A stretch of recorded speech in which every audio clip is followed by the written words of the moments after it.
welcome, Steve. Thanks, Barry. Thanks for coming. Well, thanks for inviting me into your house anyway, Steve. You're very welcome. So this is Steve Phillis, who I've been good friends with for many years. He runs a business called Neurofeedback Australia. Yeah, that's right. Can you tell us a bit about yourself and how your background and what led you to actually go into that field of and a bit about neurofeedback? Yeah, sure. So I started off as mediation, family counselling, and over the years I investigated other, I suppose, technologies, strategies, or different ways of working with people. So going back now 15 years ago, I came across what we call NeurOptimal, which is a form of neurofeedback, which is very different to what else is out there. It's based on what we know as non-linear dynamical neurofeedback. So it works with the brain's natural ability to self-correct. So that certainly sprung my interest, particularly working with people and also for our own family to see some benefits. What's non-linear? What's that? Yeah, we like to call it non-linear because we're working with the brain's natural dynamical processes. The brain's always changing. So rather than a linear process which pushes and pulls the brain, which can create some unwanted side effects. So a non-linear approach is much more of a natural, self-correcting approach. So was it the reason why you went into this brain, sort of like brain training, I suppose? And I've had some sessions over the years, found it really good. What led you into that? Was a family, or was it some of the family, or you could see this was evolving? Yeah, I could certainly see the potential in for anybody to get benefit. And for myself, it was about, working in a position that had a lot of responsibility, helped me to remain, calm and balanced and be able to make well thought out, logical decisions without getting overwhelmed with a situation at hand. And also at the time, Melissa was experiencing some challenges also. That's right, my wife, and it significantly helped her. And she noticed some quite remarkable benefits earlier on and continues to notice those changes as she continued to train. Yeah, I noticed with myself that over the years I've had several, and it just seemed to unlock where my emotions or there's blockages there. But noticed that it actually during COVID, when I was quite unwell, you could actually hear the breaks. It was when I was playing back the music, it was sort of like getting my brain back on alignment, or sort of like these gaps in the music. And the way to explain that is often our brain goes down particular, we'll call it channels, and by giving the brain the opportunity to come back to presence. So this form of neurofeedback, it picks up when the brain's on that cusp of a shift or a change, and that's when the pause or the interrupt in the music. So that invites your brain to come back to present, where it can self-correct or self-organize and move into more optimal patterns if it chooses. So the brain's in control at all times. It's not another human saying, this is what you need. You need to be operating at this level. So by coming back to present, your brain learns to, it lets go, which means that the brain can process information more efficiently, which means we're going to be a lot calmer, a lot more focused, feeling a sense of groundedness. So you told me one time, Steve, and you showed me that how this feedback system, and it is a feedback system. Absolutely, yeah.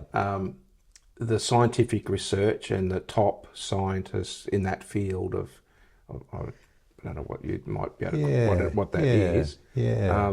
But it been developed over decades. Yeah, Can you? that's correct. So Val and Sue Brown, which are two remarkable human beings, and their mission is to relieve suffering in this world and to provide the most effective and safe neurofeedback system. And back, in the 90s, they were the leaders in the linear, because at that stage, the technology, computing power wasn't there, because they had a vision of what it could look like. And, the system's been around for 25 years. Both Val and Sue are very accomplished and highly, in terms of qualifications across a number of domains, which meant the combination of the two were able to develop this system, which, as I said, it's moved away from the linear, went through a number of phases to get to where it is now, which means it's completely automated. So the reality is I can teach anybody to use this system within literally 5 minutes, because the complexity is in the software, but the user interface is so simple, and it's just a matter of putting the sensors on the scalp and starting the program, and it responds to what's happening in your brain in that given moment. So tell us a bit about I remember years ago when I used it was a bit more complex, but I think the last time it was just a simple little box that plugged in and. Yeah, I know. It's still very similar. It's probably more that computer size has, got smaller at the moment. They're on a small surface device, Yeah. along with a Z amp. So there's really, in terms of the hardware, there's actually not that much to it, but the complexities in the software. It's a significant piece of software that, that processes 256 bits of information per second. That's per second, measuring a lot of data, looking at duration, intensity, frequency, and shifts. So it's picking up, another way to explain it is like when we go through change in our lives, there's often a bit of a wobble in life, and it picks up like that wobble. What we call a flutter in the electrical communication system of the brain. Okay. And that's when that pause or that interrupt occurs, which invites your brain to come back to present moment.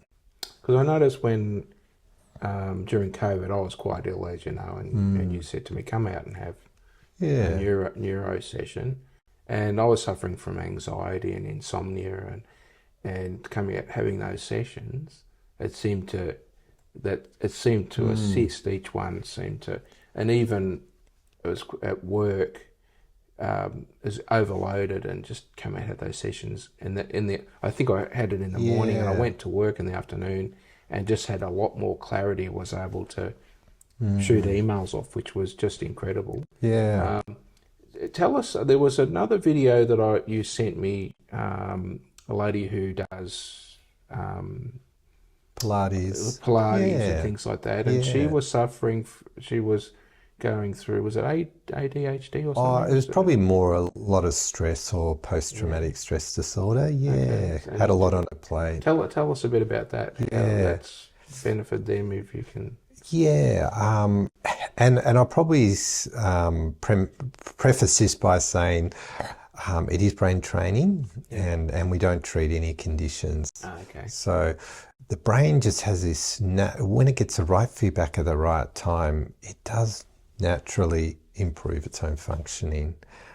So what we find is, and with this person you're talking about, is similar to you, there's a lot more clarity, able to manage tasks without the overwhelm, and felt more organized. And that's reasonably typical with most people who start to train. They just notice that clarity, that ability to focus, that calmer, particularly in a crisis too, or things that used to worry them. It's like it's the water off a duck's back, so they don't, get pulled down. Tell us a bit about when you're using it. So I can put my own music on or watch a movie Yeah, or just have it absolutely. on during that, Yeah. and even have a conversation. I thought this, how does that work, Steve? So if I was having a session, and I've been training now for 15 years, I'm probably going to get a similar number of interrupts, but they'll be just at a different time um, to what you would receive. I know when I know when I was really ill, it was noticeable. It was picking up on what my brain was doing. Yeah, definitely picking up electrically what your brain, but it doesn't matter what necessarily you do cognitively, we don't ask people to think about something negative. We don't need to do that. We don't want people to be triggered to. So it's not a counselling brain training. So we keep it nice and simple, like going to the gym. This is gym for the brains, and as people train, they get more resilient and more flexible. And it really goes to the heart of the principles of a self-organising system. Tell us about yourself. So I was involved in the community service sector for many years, initially as a youth worker, then as a mediator, then as a family worker, and then as a manager and a trainer, and then a senior manager, and then I went into teaching as well. And whilst doing all of that, I was supporting, our business that Melissa ran in town here in Bendigo. And she was doing a wonderful job seeing clients. And I was in the background at that time. And in recent years, I've become the representative for Zenga, which are the developers of NeurOptimal, Val and Sue. So that's been a great experience and a great team to work with as a representative.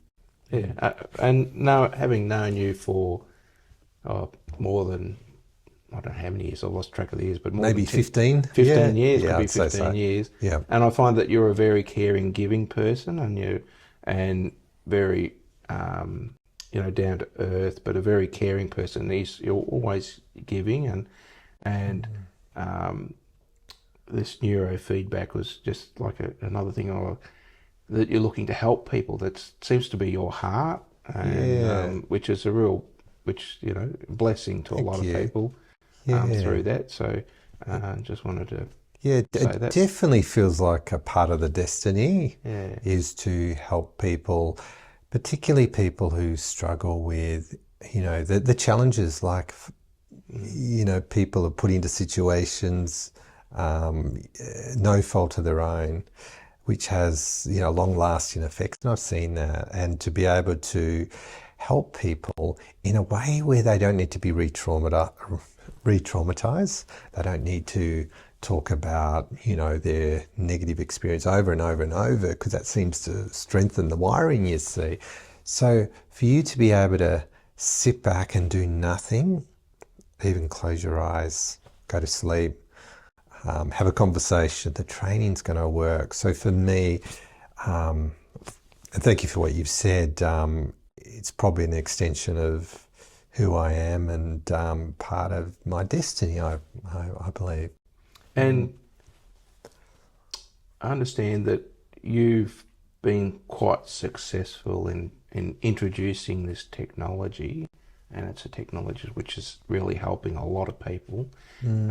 If throughout Australia, it's I understand it's a worldwide. Yeah, that's company. right. It's been going for decades. Training, that's part of the training thing. But you've been very successful, one of the leading, because it's been on your heart to help people, and this is a way of assisting it, but it's your nature you've got that bit of an entrepreneurial ability to be able to facilitate. I actually don't see myself as an entrepreneur. I probably see myself as actually really care about people, and the things I'm not good at is I get asked for help, and also to be able to be a good networker, and I love people networking. So it's just like I've bumped into the right people at the right time who've really been fantastic, and the Zenga, the company I work with, just wonderful folk. Lisa Mark, who I've been mentored by, and Alan, have just been wonderful. And Val often speaks into my life and helps me in my learning journey. So I've got good people around me, and my daughter Melissa, who are also passionate about this. So around Australia, we've probably done around about 30,000 sessions. Worldwide, it's up around 50,000 sessions per month. So this technology has gained a lot of traction, and that is because it is accessible. Like, we rent these systems out, we get them into family homes, and the whole family can train for a lot less than what it would cost to go into a clinic a number of times. So being able to make that available, I think, was the key, to be able to send them all around Australia. And also I've found that it attracts really like-minded people with similar sorts of values. And when you collaborate, I think that's one of the keys. So I certainly didn't go into this to think, to have this grand vision. It's emerged as I've stepped out and done a lot of hard work too. But for me, it's been energizing. So you've got I think part of you, who you are, you've got a faith in God. Yeah. Tell us a bit about that and how that came about, and how that impacted you. Absolutely. So I believe, we've been created, and I've been created. I don't believe we're walking on a tightrope, and I believe that part of who I am is to support people to become the best that they can, and just to unlock some of those natural design principles, I suppose, is something that I've been able to see. So to see people who've been locked in trauma for many, many years. Remember, we don't treat trauma, we don't treat any condition, but as the brain releases, and it helps people to fulfill, what they feel is their journey in life. So yes, faith. My faith is really, really important, and I think this is kind of a natural extension in terms of expressing that in the way that I connect and work with people. Tell us something in your life that it's been a major challenge, and how you've how you've overcome that. Yes, because you're quite a positive person, and sometimes we don't always hear. Just, you're quite a strong person. Yeah, no, thanks for that. We've all experienced, I've learned not to judge anybody, and we've had probably a number of experiences that have been quite difficult in our lives, and one of them was losing a child at birth. That was really difficult. Yeah, and it particularly had a big toll on Melissa, so that was challenging, and that really impacted on her for many, many years. So having this technology as a support really helps shift things, and I suppose it helps you process things in a healthy way, and lots of other challenges are along the way. But I think it's really important when we do have challenges is to reach out, to remain as calm as possible. And this is where this technology has a real role, and to focus on what is important, and relationships are really, really important. Thanks, Steve, for allowing me to interview. This is one of my first interviews. Yeah, appreciate that. Excellent. It's been fun, Barry, and I appreciate your time. Appreciate that, and thanks to the viewers, and we look forward to perhaps some other interviews. Definitely, and we'd love to. It'd be good to also we might put some links down in regards to those, the people that you mentioned, who are they? Sure, Val and Sue, and maybe a link to our website if people are interested in finding out more. And if you'd like to comment, if you had any questions, you can comment add your comments, and Steve, I'm sure, would be happy to answer them. Definitely. Thanks, Steve. Thank you. Thank you Cheers. for